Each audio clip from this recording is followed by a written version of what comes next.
Namaku Liana, usia 21 tahun. Aku kuliah di kota besar, jauh dari keluargaku di desa. Hidupku sederhana, kuliah, kerja paruh waktu, dan sesekali nongkrong sama teman-teman kampus. Tapi hidupku berubah sejak aku bertemu Dita, dan terutama ayahnya. Dita temanku di kampus. Cantik, energik, dan anak orang kaya. Kami sering satu kelompok tugas. Suatu hari, dia mendengar aku mengeluh soal tempat kos yang sempit dan mahal. Udah, kamu tinggal di rumahku aja. Kamar kosong banyak. Gratis, katanya. Awalnya aku ragu. Tapi dia meyakinkanku, dan akhirnya aku pindah. Rumahnya besar, 2 lantai, ada taman belakang yang cantik. Dita tinggal berdua dengan ayahnya, Pak Bram. Ibunya sudah meninggal sejak Dita SMP. Pertama kali bertemu Pak Bram, aku langsung terdiam. Dia pria paruh baya, tapi wajahnya masih tampan dan terawat. Badannya tinggi, bahunya bidang, dan cara bicaranya tenang tapi menggoda. Dia menyambutku sopan, tapi tatapan matanya terlalu lama. Silakan tinggal di sini selama kamu butuh, Liana, katanya. Anggap saja rumah sendiri. Aku senyum canggung. Terima kasih, Pak Bram. Tapi di dalam hati, ada sesuatu yang aneh. Hangat. Dan berbahaya. Hari-hari pertama berjalan biasa. Aku sekamar dengan Dita. Pagi kuliah bareng, malam belajar bareng. Tapi tiap malam, aku sering melihat Pak Bram duduk sendiri di teras, merokok sambil menatap langit. Dan setiap kali aku keluar ke dapur untuk ambil air, dia selalu menyapaku. Kamu nggak bisa tidur, Liana? Nggak, Pak. Lagi haus aja. Kuliah capek, ya? Sedikit. Kadang obrolannya cuma segitu. Tapi sorot matanya, seperti ingin bilang lebih dari itu. Suatu malam, Dita nginep di rumah temannya. Aku pulang lebih cepat dari kafe tempatku kerja paruh waktu. Rumah sepi. Aku masuk pelan-pelan, dan saat melewati ruang tengah, aku lihat Pak Bram tertidur di sofa. Televisi masih menyala. Kemejanya terbuka sebagian. Dan dada bidangnya terlihat. Aku ingin langsung naik ke atas. Tapi langkahku terhenti saat dia membuka mata. Liana, suaranya serak. Maaf, Pak. Saya nggak ganggu, kan? Dia duduk perlahan. Nggak, kok. Aku cuma ketiduran. Kamu udah makan? Aku menggeleng. Mau makan bareng aku? Aku bisa masak mie instan spesial. Aku ingin menolak. Tapi bibirku justru berkata, boleh, Pak. Malam itu kami makan berdua. Di meja makan besar, hanya kami yang ada. Kami ngobrol soal kuliah, pekerjaan, dan masa lalu. Dia cerita tentang mendiang istrinya, bagaimana hidupnya jadi sunyi setelah itu. Dan aku bicara soal hidup sendirian di kota besar. Lalu tiba-tiba, saat aku mengambil tisu, tanganku menyentuh tangannya. Sekilas. Tapi cukup lama untuk membuat jantungku berdetak lebih cepat. Dia tak menarik tangannya. Hanya menatapku. Lama. Dan saat aku hendak berdiri, dia berkata pelan. Kalau kamu butuh tempat aman, Liana, aku bisa jadi itu. Aku tak menjawab. Hanya tersenyum dan naik ke kamar. Tapi malam itu, aku tak bisa tidur. Beberapa minggu setelah itu, suasana jadi berbeda. Setiap kali aku di rumah, aku sadar. Pak Bram semakin sering, kebetulan, ada di dekatku. Saat aku di dapur, dia datang ambil air. Saat aku di taman belakang, dia muncul bawa koran. Saat aku nonton TV, dia duduk di sofa sebelah, terlalu dekat. Dan aku tak menjauh. Entah kenapa. Puncaknya terjadi saat Dita pergi liburan ke luar kota selama 2 malam. Malam pertama, hujan turun deras. Aku sedang membaca buku di ruang tengah saat listrik mati. Gelap total. Aku menjerit kecil, dan detik berikutnya, suara langkah mendekat. Liana. Iya, Pak, gelap ya. Dia membawa lilin. Wajahnya terlihat dalam cahaya redup. Kamu takut? Aku mengangguk pelan. Dia duduk di sampingku. Tenang, aku di sini. Dan saat petir menyambar, secara refleks aku memeluknya. Dadanya hangat. Tangannya memegang punggungku. Lama. Terlalu lama. Kami saling menatap. Dan detik berikutnya, bibirnya menyentuh bibirku. Perlahan. Dalam. Membakar. Malam itu terjadi. Di ruang tengah yang gelap. Di bawah suara hujan. Di rumah putrinya sendiri. Dan saat semua selesai, aku menangis. Bukan karena menyesal. Tapi karena sadar, aku tidak ingin berhenti. Sejak malam itu, aku bukan lagi hanya teman anak kos. Aku dan Pak Bram punya rahasia. Sesuatu yang hanya kami tahu. Sesuatu yang membuat jantungku berdebar setiap kali kami saling menatap di rumah itu. Tapi rahasia seindah apapun, tetaplah racun jika disimpan terlalu lama. Dita kembali dari liburan 2 hari kemudian. Seperti biasa, dia ramai, ceria, dan sama sekali tidak curiga. Kami kembali sekamar, seperti sebelumnya. Tapi aku, sudah bukan aku yang dulu. Setiap malam aku tidur di sebelahnya, tapi pikiranku melayang ke ruang tengah. Ke tubuh Pak Bram. Ke napas beratnya di leherku. Kebisikan-bisikan yang hanya kami berdua tahu artinya. Dan semakin hari, ketergantunganku padanya tumbuh seperti penyakit. Aku mulai menciptakan alasan untuk bisa turun ke dapur malam-malam. Menyentuh gelas yang baru saja dia pakai. Menunggu di taman belakang, berharap dia lewat. Menjaga aroma parfumnya di bantal sofa yang biasa ia duduki. Aku jatuh. Jatuh terlalu dalam. Satu malam, Dita tiba-tiba bertanya saat kami hendak tidur.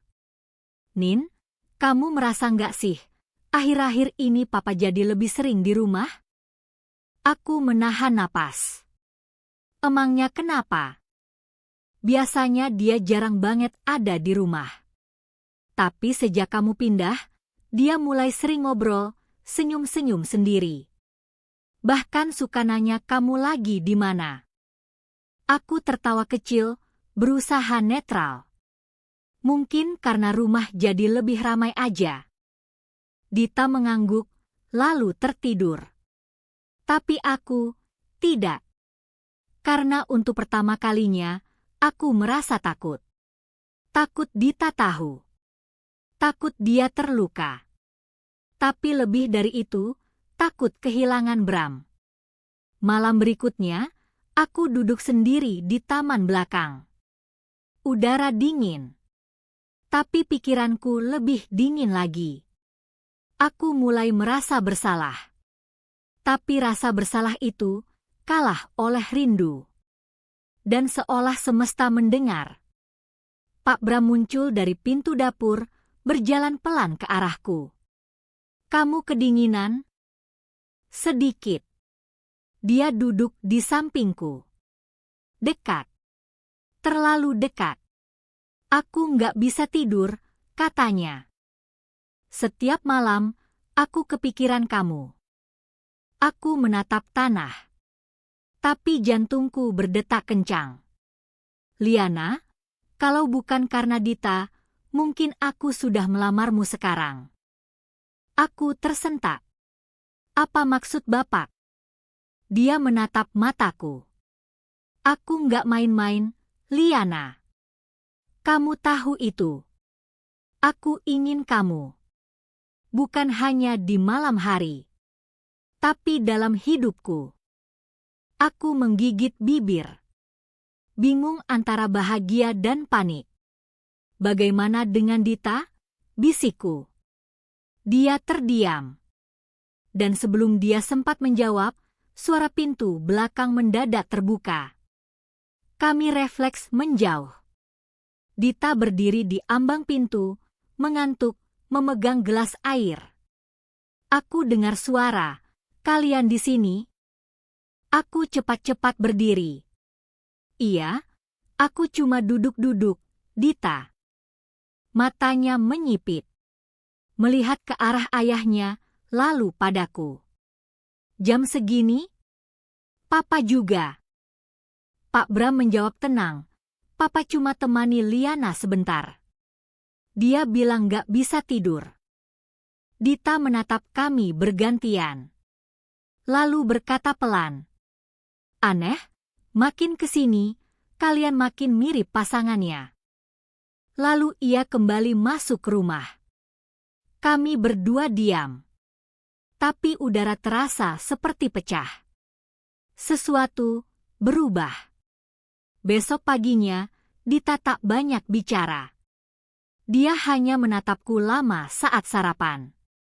Tatapannya seperti menelanjangi. Dan saat aku pulang sore hari dari kampus, kamarku kosong.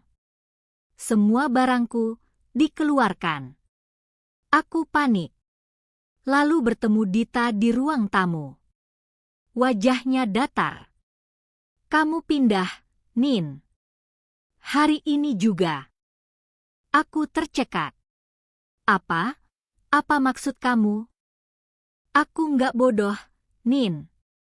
Aku tahu. Aku lihat semuanya. Kalian pikir aku nggak curiga? Papa berubah. Kamu berubah. Dan malam itu, aku lihat dengan mata kepala sendiri. Air mataku menggenang. Dita, aku. Diam, bentaknya. Kamu hancurin keluarga aku. Kamu temanku, dan kamu tidur sama ayahku. Aku terisak. Aku nggak berniat. Terserah. Tapi kamu keluar dari rumah ini sekarang juga. Kalau nggak, aku yang keluarin kamu pakai tangan sendiri. Aku hanya bisa berdiri. Tubuhku gemetar. Lalu Pak Bram muncul dari tangga. Dita, jangan seperti ini. Tapi Dita sudah histeris. Kamu juga. Kamu bapak paling menjijikkan yang pernah aku punya. Dan malam itu, aku keluar dari rumah. Dengan koper. Dengan rasa malu. Dan dengan hati yang sekarat. Aku menginap di kos teman. Beberapa hari kemudian, aku menerima pesan singkat dari nomor tak dikenal. Liana, aku ingin ketemu. Tolong, sekali saja. Aku perlu bicara. Bram. Aku tak menjawab. Karena aku tahu, sekali aku kembali menatap matanya, aku akan jatuh lagi. Tapi yang tidak aku tahu adalah bahwa hari itu adalah awal dari sesuatu yang lebih gelap. Karena rahasia kami ternyata belum selesai. Dan Dita belum berhenti. Aku pikir semua sudah selesai setelah aku pergi dari rumah Dita. Tapi ternyata yang rusak bukan cuma persahabatan kami. Sesuatu yang lebih besar sedang menungguku di tikungan hidup. Dan itu datang dari orang yang sama sekali tidak kuduga, Dita sendiri. 3 hari setelah aku pindah, aku menerima surat kaleng. Tanpa pengirim. Di dalamnya, ada foto-foto. Foto aku dan Pak Bram. Di ruang tengah. Di taman belakang. Bahkan ada satu foto, saat kami berciuman dalam gelap. Tanganku gemetar. Napasku berat. Kalau kamu tidak ingin semua orang tahu siapa kamu sebenarnya, aku sarankan kamu diam. Tulisan di balik foto itu membuat darahku membeku. Awalnya aku pikir Dita hanya marah. Tapi ini lebih dari sekadar kemarahan. Ini teror. Dan teror itu tak berhenti. Aku mulai menerima pesan anonim. Di email, di DM Instagram, bahkan di kampus. Isinya sindiran, ancaman, hinaan. Seseorang jelas ingin menghancurkan reputasiku. Dan aku tahu siapa yang ada di balik itu. Dita. Dia bukan hanya kecewa. Dia balas dendam. Aku mencoba bicara pada Bram. Tapi dia justru bingung. Aku sudah coba bicara dengan Dita. Tapi dia tak mau dengar. Dia bilang kamu pengkhianat. Aku menghela napas. Dia mengancamku, Bram. Dia punya foto-foto kita. Bram terdiam lama. Lalu berkata pelan, pindah saja dari kota ini, Liana. Mungkin ini satu-satunya cara. Hatiku tercabik. Aku harus lari? Dari hidupku sendiri? Dari cinta yang aku pilih? Tapi sebelum aku sempat memutuskan, sesuatu yang lebih buruk terjadi. Seseorang menyebarkan foto-foto itu ke grup kampus. Grup jurusan. Grup alumni. Grup keluarga. Wajahku. Tubuhku. Dengan pria paruh baya yang semua orang tahu adalah ayah temanku. Dunia runtuh. Aku dipanggil pihak kampus. Mereka mempertanyakan moralitasku. Aku dipecat dari pekerjaan paruh waktuku di kafe. Teman-teman menjauh. Bahkan keluargaku di desa menelpon dengan suara gemetar. Apa ini benar, Nak? Kamu tidur dengan ayah temanmu sendiri? Aku tak bisa menjawab. Hanya menangis. Semua hancur. Tapi di titik terendah itu, aku sadar sesuatu. Jika Dita pikir dia bisa menghapusku dari dunia ini hanya karena aku mencintai ayahnya, maka dia belum tahu siapa sebenarnya Liana. Aku tidak akan lari. Aku tidak akan menyerah. Aku akan balas. Dengan caraku sendiri. Dan aku tahu dari mana harus mulai, rahasia keluarga Bram yang selama ini disembunyikan dari semua orang. Sesuatu yang bisa mengubah segalanya. Karena bukan cuma aku yang punya dosa di cerita ini. Dita juga. Dan aku akan membuka semuanya. Aku mulai menggali. Lewat media sosial lama, catatan kampus, hingga arsip artikel lokal. Aku bahkan menghubungi mantan tetangga keluarga Bram waktu mereka tinggal di kota sebelumnya, jauh sebelum pindah ke sini. Dan dari satu nama yang disebut, aku menemukan celah, Maya. Mantan sahabat ibunya Dita, yang kini tinggal sendirian di kota kecil tak jauh dari sini. Aku menemuinya. Wanita paruh baya itu membuka pintu rumahnya dengan senyum lelah. Kamu siapa? Saya Liana. Saya dekat dengan Bram dan Dita. Tatapannya berubah. Ada kecurigaan, tapi juga rasa penasaran. Masuk. Kami bicara. Lama. Tentang masa lalu.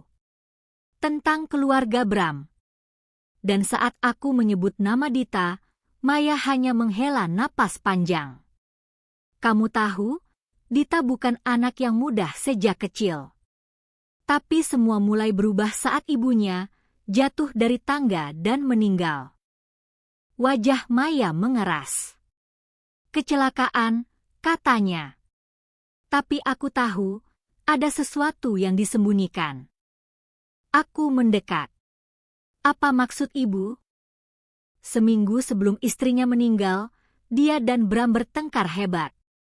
Aku dengar langsung. Ada rahasia besar tentang Dita. Rahasia apa? Maya menatap mataku dalam-dalam. Bahwa Dita bukan anak kandung Bram. Dunia terasa berhenti. Apa? Iya. Dia anak dari hubungan gelap istrinya dengan pria lain. Bram tahu. Tapi dia tetap membesarkan Dita seperti anak sendiri. Hanya, cinta itu berubah menjadi dingin setelah istrinya meninggal. Aku terpaku. Jika ini benar, maka semua berubah. Aku pulang dengan kepala penuh. Dan malam itu, aku menghubungi Dita. Kita harus bicara. Dia membalas singkat. Kenapa? Mau minta maaf karena kamu pelacur? Aku tahu kamu bukan anak kandung Bram. Hening. Detik kemudian, pesanku diblokir. Tapi aku tahu, itu mengena. Esoknya, sebuah kejutan terjadi. Bram datang ke tempat kosku. Matanya merah. Nafasnya terburu. Kamu bilang apa ke Dita? Aku berdiri.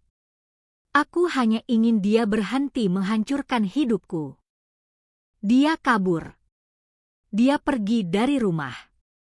Meninggalkan surat bahwa dia nggak mau lihat wajahku lagi. Aku terdiam. Kamu pikir kamu bisa bermain-main dengan keluarga orang? Dan kamu pikir aku boneka, Bram? Kamu pikir bisa tidur denganku, lalu menyuruhku kabur dari kota ini, seolah-olah aku aib. Bram menunduk. Untuk pertama kalinya, dia terlihat kalah. Aku mencintaimu, Liana. Tapi semuanya terlalu rumit. Aku tersenyum miris. Bukan cinta yang salah, Bram. Tapi caramu mencintai. Dan malam itu, aku tutup pintu di depannya. Bukan karena benci. Tapi karena aku tahu, ada luka yang tidak bisa disembuhkan dengan kata maaf. Minggu-minggu berikutnya aku mulai berdiri lagi. Perlahan. Aku pindah kampus. Pindah kota. Tapi membawa satu hal yang tak pernah akan kulepas. Pelajaran. Tentang cinta. Tentang rahasia. Dan tentang bagaimana seseorang bisa menghancurkanmu jika kamu membiarkan mereka mengendalikan hidupmu. Dan Dita? Aku tak tahu dia di mana. Tapi aku tahu, suatu hari, kami akan bertemu lagi. Karena cerita kami belum benar-benar selesai. Dan saat waktunya tiba, aku akan siap. 3 tahun berlalu sejak semuanya berakhir. Sekarang aku tinggal di kota lain, bekerja sebagai penulis konten di sebuah media kecil. Hidupku tenang. Biasa. Tanpa drama. Tapi luka di dalam tetap tinggal. Aku tidak pernah menjalin hubungan serius lagi. Setiap pria yang datang, aku ukur dengan satu bayangan, Bram. Dan tak ada yang bisa menyamai kehangatan sekaligus kegelapan itu. Sampai suatu malam, aku menerima email. Tanpa subjek. Tanpa pengirim. Isinya. Kamu pikir kamu menang, Liana? Aku belum selesai. Dan lampirannya, foto lama kami. Aku dan Bram. Di ruang tamu. Dipelukan. yang seharusnya sudah kuhapus semua. Tanganku gemetar. Dita. Dia kembali. Beberapa hari kemudian, aku merasa dia mengawasiku. Ada motor yang selalu parkir di ujung gang. Nomor asing yang terus-menerus miset call. Bahkan teman sekantorku bilang, ada perempuan yang datang ke lobi, menanyakan namaku, tapi pergi sebelum sempat dikenali. Aku tak bisa tidur. Trauma itu datang lagi. Akhirnya aku membuat keputusan menemuinya. Aku tahu dari kontak lama bahwa dia sekarang tinggal di kota ini juga, bekerja di sebuah butik milik tante jauhnya. Aku datang ke sana. Butik kecil, dengan aroma parfum menyengat dan musik jazz pelan. Dan di balik etalase, berdiri dia. Dita. Lebih dewasa. Lebih dingin. Tapi sorot matanya masih sama. Tajam. Beracun. Dia tersenyum pelan saat melihatku. Liana. Dita. Kamu datang tanpa undangan. Tapi aku suka kejutan. Aku mendekat. Apa yang kamu mau? Dia tertawa kecil. Lucu. Setelah semua yang kamu ambil dariku, kamu masih berani bertanya begitu? Aku nggak ambil apa-apa. Cinta itu tidak bisa dipaksa. Cinta. Dia mendengus. Itu nafsu. Antara kamu dan ayahku. Aku menatapnya lama. Dan kamu membalasnya dengan menghancurkan hidupku. Dia mendekat. Wajahnya hampir sejajar dengan wajahku. Kamu pikir cuma kamu yang luka? Kamu pikir mudah tumbuh besar dengan pria yang bukan ayah kandungku, tapi selalu membandingkanku dengan bayangan anak yang tak pernah dia punya? Aku terdiam. Ada sesuatu yang dalam-dalam suaranya. Luka yang nyata. Setiap malam aku berharap aku bisa jadi cukup. Tapi sejak kamu datang, dia melihatmu, bukan aku. Bahkan sebagai anak, aku kalah. Aku hampir tak percaya. Ini bukan soal cinta. Ini soal keinginan diakui. Disayangi. Dicintai. Aku tidak ingin dia, Dita, bisikku. Aku hanya tersesat. Dan aku hilang. Kami diam. Lama. Lalu dia membuka tas kecilnya. Mengeluarkan amplop. Aku tahu kamu ingin damai. Jadi ini. Semua foto. BA. Salinan. Aku kembalikan. Aku tidak butuh lagi. Aku menatapnya curiga. Apa imbalannya? Dia tersenyum. Tapi kali ini senyumnya lelah. Imbalannya? Kamu tidak usah muncul lagi dalam hidupku.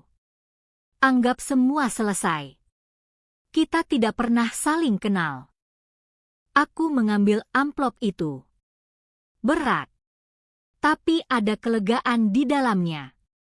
Sebelum pergi, aku berkata, aku harap kamu bisa sembuh, Dita. Dia menoleh. Aku sudah. Tapi kamu harus tahu satu hal, Nin. Apa? Dia menatapku tajam. Ayahku meninggal 2 bulan lalu. Aku membeku. Apa? Stroke. Mendadak. Dan dia tidak meninggalkan surat. Tidak warisan. Tidak pesan. Bahkan, tidak menyebut namamu. Aku hanya bisa mengangguk. Air mata mengalir perlahan. Terima kasih sudah memberitahuku. Dan aku pergi. Tanpa menoleh lagi. Hari ini, aku duduk di kafe kecil tempat biasa aku menulis. Di depanku, amplop itu. Aku membukanya. Foto-foto lama. Beberapa sobek. Beberapa masih utuh. Di antara semuanya, ada satu kertas kecil. Tulisan tangan Bram. Kalau aku bisa memilih, aku ingin hidup yang tidak menyakiti siapa-siapa. Tapi manusia selalu salah. Dan aku salah karena mencintai di waktu yang tidak tepat. Aku menutup mata. Mungkin benar, kami semua adalah korban. Tapi hari ini, aku bukan lagi korban. Aku perempuan yang bangkit dari reruntuhan. Dengan luka. Dengan dosa. Tapi juga dengan kekuatan. Dan kisah ini mungkin tak punya akhir yang bahagia. Tapi setidaknya, aku yang memilih akhirnya.